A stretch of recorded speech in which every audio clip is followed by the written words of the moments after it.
வணக்கம் ஃப்ரெண்ட்ஸ், நம்ம ஆலினால் chit-chat YouTube சேனலுக்கு உங்களை அன்போடு வரவேற்கிறேன்.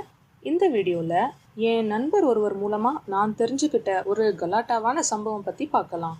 4 நாளைக்கு முன்னாடி எப்பவும் போல் விடிய காலையில் வாக்கிங்க்கு கிளம்பி போனேன். அங்கே வழக்கமாக சந்திக்கிற எல்லாரையும் பார்த்து ஒரு சிரிப்போடு கடந்துக்கிட்டே நடைப்பயிற்சி முடிஞ்சு ஒரு இடத்துல உட்கார்ந்தேன். கொஞ்ச நேரம் அப்படியே வேடிக்கை பார்த்தபடி ஆஸ்வாசப்படுத்திட்டு இருந்தப்போ என் காலேஜ் ஃப்ரெண்டு ஜாகிங் போயிட்டு இருந்ததை பார்த்தேன்.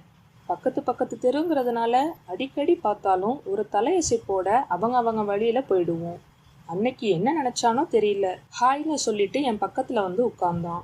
நானும் பதிலுக்கு ஹாய் சொல்லி ஒருத்தர் நலம் விசாரிச்சுக்கிட்டோம். அப்புறம் பேச்சு பொதுவாக உடற்பயிற்சி, உணவு பழக்கம்னு ஆரோக்கியம் பக்கம் திரும்பிச்சு. அப்போ அவன் கேட்டான் பாருங்க, இந்த பிபி, சுகரு, பிளட் டெஸ்ட்டு இதுலலாம் உனக்கு நம்பிக்கை இருக்கா அப்படின்னு. நான் அவன்கிட்ட, என்னடா நீ ஏதோ பேய், பிசாசு, இந்த ஆவின்னுலாம் சொல்கிறாங்களே, இதுலலாம் நம்பிக்கை இருக்கான்னு கேட்குற மாதிரி கேட்குறேன்னு சொல்லி வினோதமாக அவனை பார்த்தேன். அதுக்கு அவன் சிரிச்சுக்கிட்டே, கிட்டத்தட்ட நான் சொன்ன டெஸ்ட்டுங்களும் பேய், பிசாசு மாதிரி தான், இதெல்லாம் சுத்த வேஸ்ட்டு, ரொம்ப டேஞ்சர், நம்பவே கூடாதுன்னு அவன் பாட்டுக்கு பேசிக்கிட்டே போக, ஹேய் இரு என்னாச்சு உனக்கு, ஏன் நீ எதுவும் டெஸ்ட் பண்ணிக்க போனியான்னு நான் கேட்டேன். ஆமாம், ஆனால் நான் இல்லை, எங்கள் அப்பா போனார்.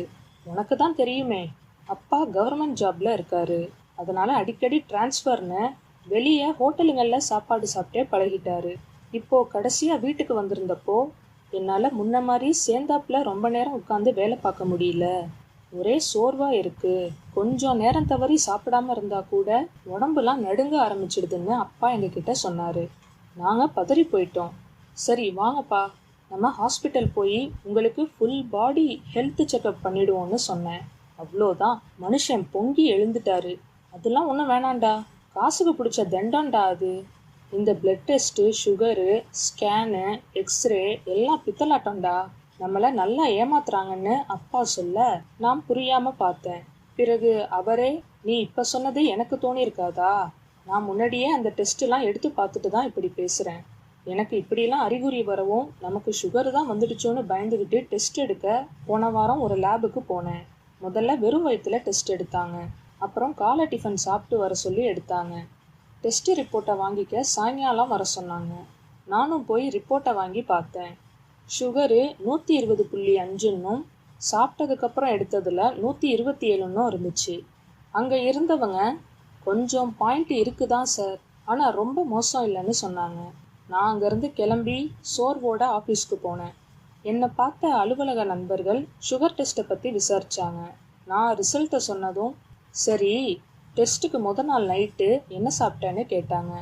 4 இட்லி, ஒரு ஆனியன் ஊத்தப்பம், மட்டன் கிரேவியோட 3 சப்பாத்தி, கொஞ்சம் ஃப்ரைட் ரைஸு, தயிர் சாதம், அப்புறம் ஒரு டீன்னு சொன்னேன்.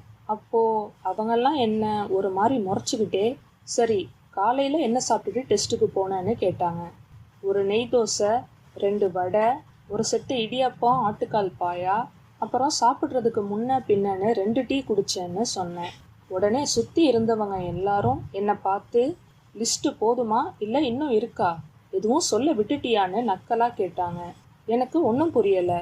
நான் திருன்னு முழிக்கவும், ஏன்பா சுகர் டெஸ்ட்டுக்கு போகிறப்போ இப்படியா வயிறு ஃபுல்லாக வெளுத்து கட்டிட்டு போவ, என்னவோ ஹோட்டலில் சர்வர் மெனுவை மனப்பாடமாக சொல்கிற மாதிரி அடுக்கிக்கிட்டே போகிற, நீ சாப்பிட்ட சாப்பாட்டுக்கு இப்போ ரிப்போர்ட்டில் வந்திருக்க பாயிண்ட்டே கம்மின்னு தான் நாங்கள் சொல்லுவோம், இதில் சுகர் வந்துடுச்சேன்னு முகத்தை தொங்க போட்டுட்டு வேற நீ ஆஃபீஸ்க்கு வர, போப்பா போ, அடுத்த தடவை அளவாக கொஞ்சமாக சாப்பிட்டுட்டு டெஸ்ட் எடுக்க போ, அதெல்லாம் உனக்கு ஒன்றும் இருக்காதுன்னு சொல்லி என் நண்பர்கள் ஆறுதலாக பேசினாங்க.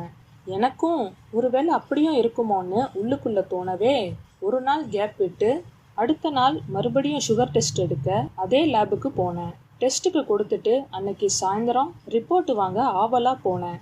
ஒரு வழியாக காத்திருந்து கையில் வாங்கி ரிப்போர்ட்டை பார்த்தா எனக்கு தலையே சுத்திடுச்சு.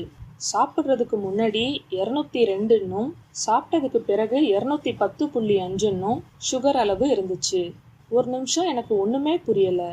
ரிப்போர்ட்டு தவறுதலாக மாற்றி கீத்தி கொடுத்துட்டாங்களான்னு பேரெல்லாம் சரி பார்த்தேன். என் பேர் தான் இருந்துச்சு.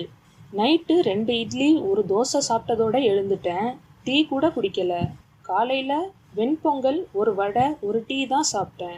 அப்புறம் எப்படி சுகர் லெவல் முன்ன விட இப்போ பாயிண்ட் ஏறி இருக்கேன்னு யோசிச்சுக்கிட்டே ரூமுக்கு போய் சேர்ந்தேன். இப்போ சொல்லுடா, நான் சொன்னது தப்பா? இந்த லேபு டெஸ்ட் ரிப்போர்ட்லாம் உண்மை இல்லை. மக்களை பயமுறுத்தி காசு வாங்குறதுக்குன்னே இப்படிலாம் பண்ணுறாங்க. நீயும் இதெல்லாம் நம்பி அங்கே போயிடாத. நாம் சித்த மருத்துவம் மாதிரி வேற எங்கேயாச்சும் பார்த்துக்கலாம்னு சொல்லிட்டு அப்பா போயிட்டாரு. அதான் உன்கிட்ட கேட்குறேன், நீயே சொல்லு. அது எப்படி? அதிகமாக சாப்பிட்டு டெஸ்ட் எடுத்தப்போ சுகர் கம்மியாகவும் கம்மியாக சாப்பிட்டு எடுத்தா சுகர் லெவல் அதிகமாக காட்டுது. உனக்கு எதுவும் புரியுதான்னு அவன் என்னை பார்த்து கேட்க, ஐயா சாமி, மறுபடியும் முதல்ல இருந்தா என்ன ஆள விடுப்பா. நீயாச்சு உங்கள் அப்பாவாச்சு. அந்த டெஸ்ட்டை நீங்கள் நம்புங்க, நம்பாமல் போங்க. எனக்கு என்ன வந்துச்சுன்னு அலறிக்கிட்டே விட்டா போதும்னு அங்கேருந்து எஸ்கேப் ஆகி வீட்டுக்கு நான் ஓடி வந்துட்டேன். அவங்க அப்பா எந்த இடத்துல எங்கே உள்ள லேபுக்கு போய் டெஸ்ட் எடுத்தாரோ நமக்கு என்ன தெரியும். ஆனால் ஒன்றுங்க, சுகர் டெஸ்ட் கொடுக்கறதுக்கு முன்னாடி மனுஷன் விருந்தில் போய் சாப்பிட்ற மாதிரி மூக்கு பிடிக்க சாப்பிட்ருக்காரு பாருங்க. அதுதான் இங்கே ஹைலைட்டே. எனக்கு அவன் இதை சொன்னப்பவே சிரிப்பு தாங்கலை. வீட்டில் போய் இன்னும் வயிறு வலிக்க சிரித்தேன். சரி, நீங்கள் சொல்லுங்கள் ஃப்ரெண்ட்ஸ், உங்களுக்கு இந்த சுகர் டெஸ்ட் மர்மம் பற்றி ஏதாச்சும் புரிஞ்சுது? Thank you friends.